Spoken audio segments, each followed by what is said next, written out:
This episode of the Media Leader podcast was edited by our production partner, Trisonic, the audio advertising specialists with over 25 years experience. For more, visit trisonic.co.uk.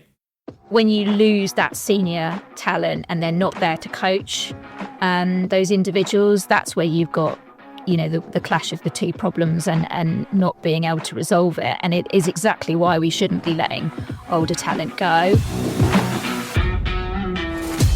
Welcome to the Media Leader podcast. I'm Jack Benjamin. Father Time is undefeated. We all get older, and with age comes wisdom and, especially today, a whole lot of purchasing power. But the ad industry is appearing to suffer from a severe bout of ageism. According to the latest IPA Agency Census, just 8% of people working in advertising agencies in the UK are over the age of 51. That is compared to 51 and overs accounting for over 33% of the overall UK workforce and 22% of the information and communication sector. To consider the issue in more detail, the IPA released a report in April titled Time for Some New Age Thinking. Its author, Anna Sampson, is an industry consultant, former agency research lead, and has previously written extensively for the Media Leader. I wanted to sit down with Sampson to understand more about why media is skewing so heavily toward younger employees, what it risks losing without more experienced people, and how leaders can develop strategies for supporting age inclusion. This is our conversation. I hope you enjoy. Anna Sampson, welcome to the show. Oh, thanks. It's great to be here. Thanks for having me. I'm really excited to be talking about this topic. So important. Yeah, it's always a pleasure to chat to you more generally, but especially about a topic that is really quite both interesting, but also important that the industry clearly wraps its head around. So take me through the latest research into the makeup of our industry as it applies to age demographics. Yeah, so I guess the biggest stat in the report was the one around the fact that only 8% of our industry are made up of people over 51. And that if you compare that to the broader population, broader working population, it's 33%. And if you want a like-minded benchmark, we can look to CIPD stats, which say that in the communications industry, 22% are over the age of 51. So we can see that we're quite far behind the curve and that we've got a challenge. And I guess with the amount of redundancies that are happening right now and how they disproportionately affect people who are quite experienced and far along in their career, I feel like it's rising to the top of the agenda in terms of what people are concerned about. I'll definitely ask a little bit about the context in which we're talking, where there are quite a few layoffs going on, especially among media agencies at the moment. But I guess generally, how would you characterize the ageism problem? You mentioned, I think, that 8% figure came from the latest IPA census. It's good to have a understanding of where the industry sits compared to other industries and compared to the UK population. But how bad is it? How bad would you characterize that issue? Well, the stats themselves don't actually reveal ageism. One of the things that I was asked to explore, which I think is really interesting, is the line between ageism and commercial reality. And there were so many objectives that the report was designed to uncover it. It was like, why do people leave? Where are they going? How does age intersect with other identity factors? It was a really complex question, but I think if I was to hone it down to the one that was the most interesting and the one that I think perhaps has the most practical applications, it's around looking at where is it bias and where are we just needing to face up to the commercial realities of our industry. And I suppose what's happening right now with the wave of redundancies is a big part of that. So the report brought to life a huge amount of lived experience where it's quite clear from things that people have had said to them that bias is happening. But we also need to acknowledge that our industry is under a lot of commercial pressure right now. Commercial models are changing, and that means that the most expensive talent tends to be the one that's let go. So just because you're made redundant doesn't mean that you're necessarily experiencing age bias. However, I think we aren't being imaginative enough about how we might hold on to some of that talent. So it kind of happens at various stages. It happens in recruitment, it happens in team dynamics, it happens in redundancies. But I suppose probably what's most interesting right now is to look at what, where it might be happening in redundancies and what we should be doing differently. I mean, when you're a senior person trying to make those decisions, it's tough on both sides, whether you are being made redundant or having to pass on that news and make those strategic decisions. But I think perhaps what we haven't done in the past is think about how, instead of letting go of that great swathe of experienced talent, how we might have a different conversation with them about, we want to try and hold on to some of that people at that level. What else could we do in order to achieve that? And I think a lot more senior talent would be open to conversations about part-time working or different types of contracts, rather than having that hard and fast kind of being cut from the workforce. So that's one of the practical things that we can do. And certainly we should be looking very carefully at who we let go and making sure that we maintain representation and diversity and inclusion targets within that, and that it's not falling on some groups more than others, and being quite strict with ourselves about that and those types of decisions. And I also think right now probably people aren't necessarily thinking enough about, and it's hard to know what the right thing to do is, but how AI might impact our businesses going forward. Because I actually think that experienced talent is probably going to be really, really important when it comes to understanding how to work with AI, because there's ethical questions and there's complex questions and there's questions about technology, which I think experienced talent are really good at helping businesses solve. And so I think there's a risk that we could let go of some of that talent that might help us navigate those changes and kind of regret it. Yeah, I mean, you've almost preceded my next question, which was all about, yes, there's lots of issues in terms of retention right now, lots of layoffs that we're seeing at agencies.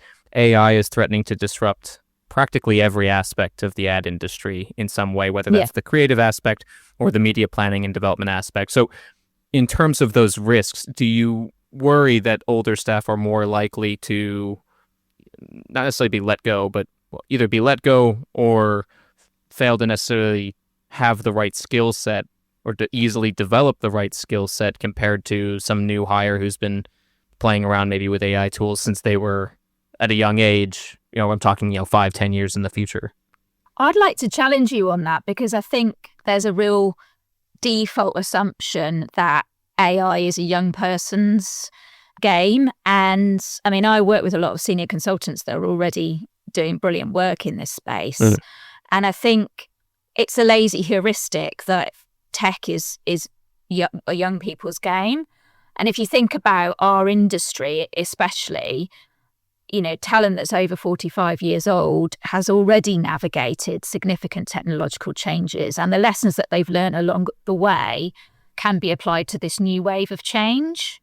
Yeah, so the risks are more spread evenly among age demographics in your view. Yeah, so I think it's about asking who has the right skills and not assuming that that's a young person. We should certainly be asking those questions. And if we think that there's older talent in our businesses that aren't upskilling, then we also need to be looking at the responsibility as a business to upskill that talent. Because unfortunately, what tends to happen, and you'll see this in the report, is there's a big assumption that when you reach a certain level, that if you're not aspiring to C-suite, that you've reached your level and you don't need further training. And so I was speaking to quite a lot of mid-level talent that were finding themselves ignored when it came to learning and development. And that's a failure on the part of those organisations to invest in talent development across the board and to make assumptions. And assumptions are bias about that mid-level talent, because all of the mid-level talent that I know and have spoken to do want to learn. And learning and development isn't always about progressing to the next level, which might be C-suite. It's about broadening your skill set and diversifying your skill set and having a growth mindset. And I think there's plenty of older talent that have that in absolute spades. They're just not being given the opportunity to pursue those dreams and aspirations. You mentioned that older people often demand higher remuneration. I mean, I would think that's because they have a greater skill level or more wisdom's, usefulness to the brand, but maybe that a lot of companies see that as well. Maybe these people would be the first to cut. What other causes do you see in terms of why we are at just an 8% figure for over 51s in this industry? Is it also that advertising and media is just extremely demanding and people choose to leave the industry as they get older and don't want to have to deal with some of the challenges that brings? Or are there other factors? Yeah, I mean, I think it's a myriad of factors, to be honest, Jack. I think a couple of things you've raised there I'd like to pick up on. So I think there is this kind of loop that we're in where it's interesting because in our industry, we really love a trend report, don't we? And if it can mention Gen Z and Gen Alpha, then that's bonus points. That hits the headlines. And it's almost part of the planning mindset to be able to look at a group of people, give them a label and target them. So our brains are kind of built to stereotype, and we sell that sort of way of thinking onto our clients as a kind of part of the way that we do strategy. But I think that sort of thinking kind of bleeds into the way that we potentially manage our businesses and think about talent and talent development. And we might be guilty of kind of creating those stereotypes and imposing them on people. So I think that happens, and I think that is a barrier and why people end up leaving, because they get kind of told that they're tech laggards or that they're too slow to change. And all of those are misconceptions. You know, older people have navigated more change than any grads. They've probably been through having children or grief or menopause or, lots of things. So they've got the tools to navigate change in absolute spades. So I think we need to challenge some of those assumptions and stereotypes. Then I also think it happens exactly as you point out, because we are an industry that is incredibly fast-paced and that is demanding, and it's exhausting. And maybe you get to a certain age and you're like, enough, I don't want to do this anymore. And I think as a woman, that probably happens potentially earlier on in your career, because as soon as you come back from maternity leave, you've got another thing to think about, and it's a juggle. So that's where I think we need to get better at embracing things like flexible and hybrid working, because those types of solutions enable us to live this kind of fast-paced industry, but also navigate the juggle effectively. So for me, it's a shame that we are seeing some organisations pull back from that, because I almost think, and there's plenty of evidence that suggests that flexible working and hybrid opened more doors to diversifying our talent pools, not just for women, for parents, but also for neurodiverse talent, for disabled people. And if we want to have creativity, we need a diversity of individuals at the table coming up with those ideas in order to deliver great ideas. So to pull back from it is a missed opportunity for delivering brilliant creative thinking. What do agencies risk losing by not having enough older talent? I mean, why is it important to address this issue? Another way to phrase it, the industry is often very obsessed with my generation and younger. You mentioned all the Gen Z, Gen Alpha reports that are now coming in and trying to speak to younger people. What do you lose by not having someone over the age of, say, 51 in that conversation? I think when it comes to diversity and inclusion, a lot of people think it's a cultural missed opportunity, but I also think it's a commercial one. Older talent brings with it an incredible amount of experience, which is quite obvious. But I also think there's a type of thinking that you get as you get that experience. I would call it kind of critical thinking. It's the ability to challenge and to think differently and to connect the dots. And I think that's going to become even more important with AI. So that's really key. And then I also think there's the coaching side of things. I mean, a lot of older talent actually leave the industry to go into coaching. That's a trend. I can see it in absolute space as part of the Bloom network that I belong to. So many coaches. And I think when you lose that from a big organisation, the younger talent suffer too, because you're losing that experience of coaching that younger talent to become brilliant. And that's a real loss to a business, because you can invest in training and development externally, but if you haven't got the people on the floor, like bringing that younger talent up on a day-to-day basis, then those individuals are going to get lost. Their career paths are not going to be maximised to the extent that they could be.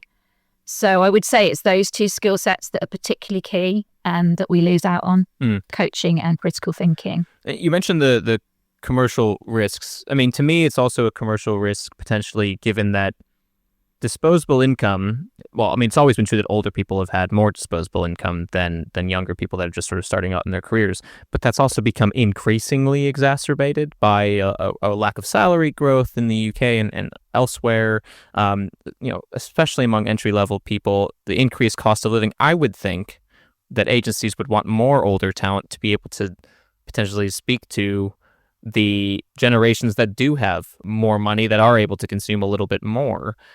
Does that factor into strategies? Because, as you mentioned, there's lots of Gen Z and Gen Alpha reporting on what's trending for them. But in all of those reports, it says these cohorts don't have a whole lot of money to spend. Yeah, I mean, it's interesting. I guess the industry is only responding to the briefs that are given to it from the clients. So we need to tackle it at the root cause.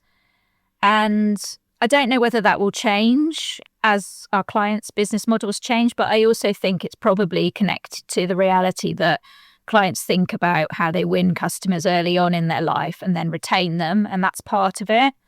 So there's probably a little bit of kind of pushing back on clients that we need to do and challenging briefs and going, is that really the audience? And what is there not a commercial opportunity to kind of broaden that out?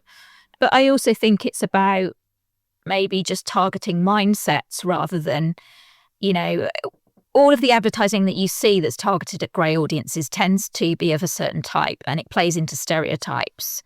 So instead of just thinking about how we might target exclusively grey audiences or people over 50, maybe it's just about having them in the mix as a consumer. And then, that's perhaps less of a risk for clients and makes those audiences more visible and does away with some of the stereotypes that we tend to see.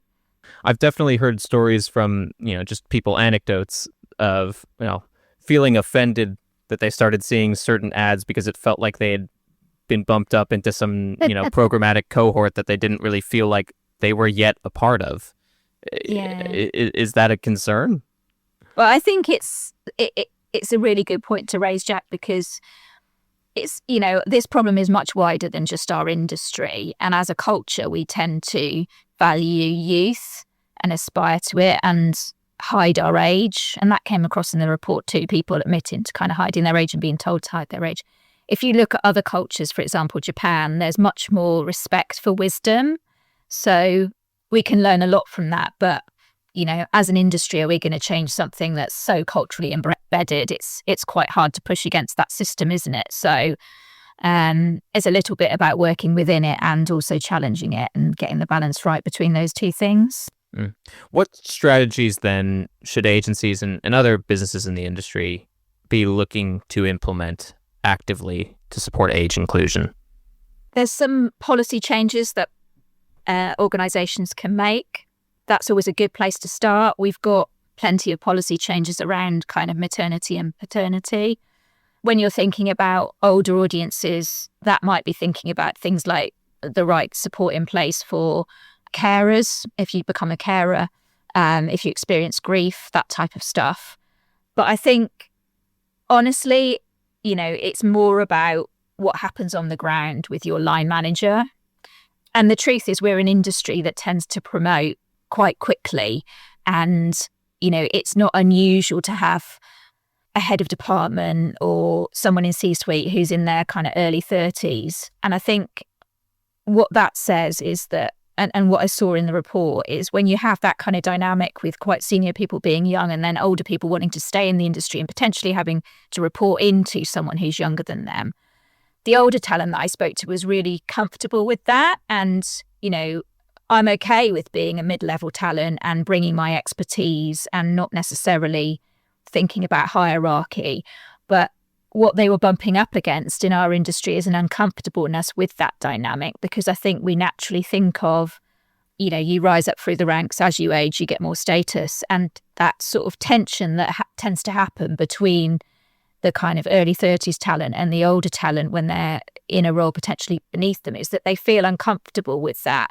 And I think we need to just lean into getting comfortable with the uncomfortable and accepting that it's not a hierarchy and someone's coming in with craft skills and they're not necessarily worried about status or a job title, and embracing that and learning from each other more.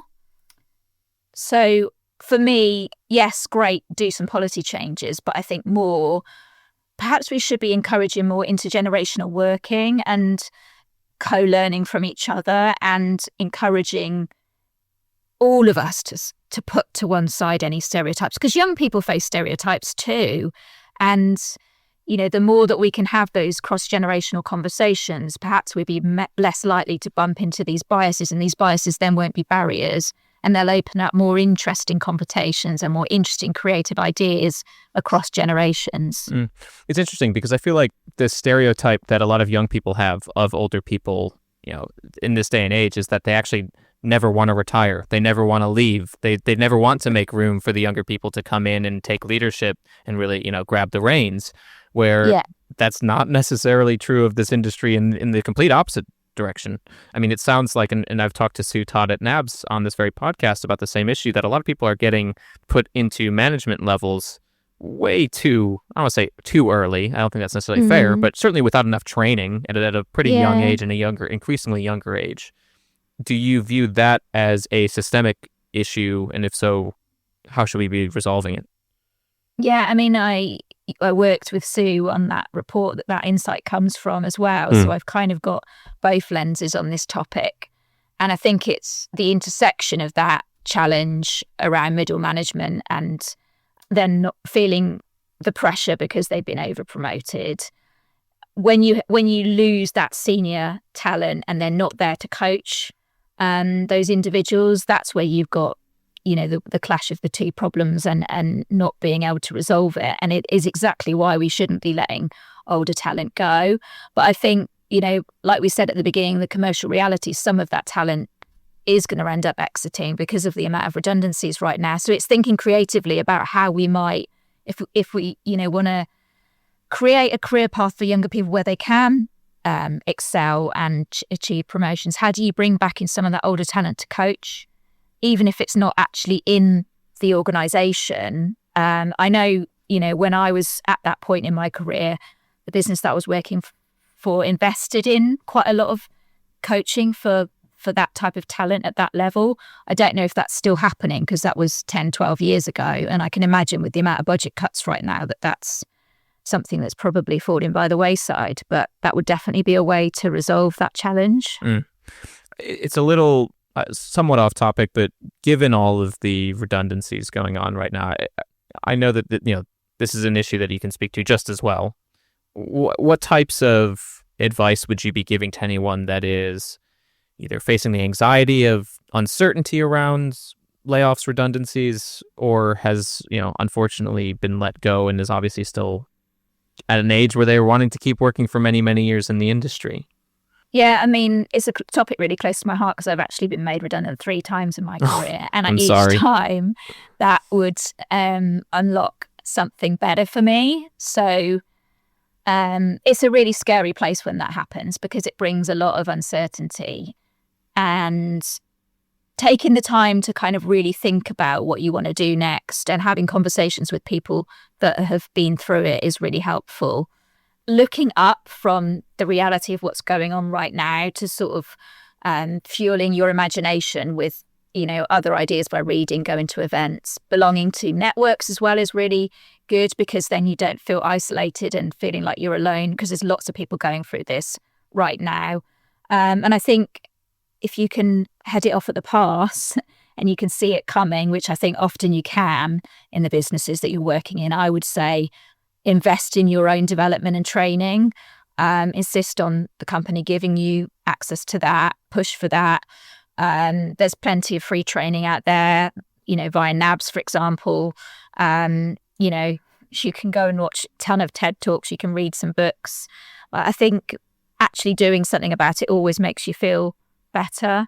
And then I would say it's amazing what is actually out there in terms of opportunities outside of conventional careers. And, read the report. There's so many people who are carving out freelance careers, fractional roles, setting up their own business. The possibilities are endless. And I think, when you see that, it gives you hope for what might be possible and perhaps less fear. And specifically for anyone, say, over the age of 51, which apparently there's only 8% of the industry that applies to, but if those people are let go, is the advice just the same, or is there anything else that you would add for that cohort specifically? No, I think the same, really. It's about investing in your own learning and growth, and just looking up and being aware of what options are out there, and making sure network is probably the most important thing. Network, spend time with people in your network, ask lots of questions, and something will unlock, by just exploring it. What would you like to see change in the near term, in the next year or so? How would you like to see the industry move in a more positive direction when it comes to age inclusion? And how optimistic are you that we'll get there? I think the recruitment piece is probably the thing that I would like to see change the most, because the challenge is, once you are made redundant, and if you don't want to pursue alternative careers like freelancing or setting up your own company, getting back into the industry is quite tricky. And a lot of people face biases at the interview stage. They get told by recruiters to hide their age on their CVs. They get to an interview and they're told they're too expensive, or there's this uncomfortableness because the person that is interviewing them is 10 years younger than them. And I think we need to be thinking more creatively about how we bring in experienced talent into our businesses, and be open to more part-time working models, and to be thinking about how we might bring someone in with expertise who doesn't entirely fit the job description, but maybe bring something else. So, and I definitely think we should be challenging our recruitment practices and our recruitment partners to get rid of some of the biases that are happening in these conversations. Well, I'll certainly be on the lookout for improvement progress. But it's a really interesting issue, and it's been a real pleasure chatting with you about it today, Anna. Thanks so much. Oh, thank you. I've really enjoyed the conversation. Some really challenging questions that you've given me, Jack. So thank you. That's my job. Thank you for listening to the Media Leader Podcast. Our executive producer is me, Jack Benjamin. Special thanks to our production partner, TriSonic. You can find all our episodes on the podcast platform of your choice, or on our website at uk.themedialeader.com. But do please remember to subscribe to be notified of our next episode. You can also subscribe to our newsletter at The Media Leader to receive daily coverage of all the biggest news stories in media and advertising. From all of us at The Media Leader, I'm Jack Benjamin. See you next time.